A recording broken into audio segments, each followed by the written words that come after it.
Welcome to another episode of More Than Rust. Today we're not working on a car, or an aeroplane, or in fact anything with an engine. Apart from the floor. Today I'm going to do a bit of a time-lapse cleanup of the place. Basically, it must be spring somewhere in the world by now, and well, I've got way too much stuff that needs putting somewhere else. So, that's the plan. You know, it's not like my rest of my videos, but yeah, have fun.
So this is the start of our cleanup of the workshop.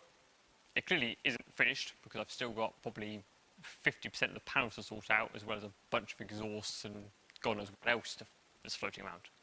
However, it's a start point, which is probably the best place to be. So, I hope you enjoyed this rather zoomed out look of the workshop. Like the video, leave a comment, and subscribe to the channel if you're not already. Honestly, it's not just a channel full of me cleaning stuff. There is actually cars happening. Sometimes. See you guys in the next one. Bye. Oh, okay.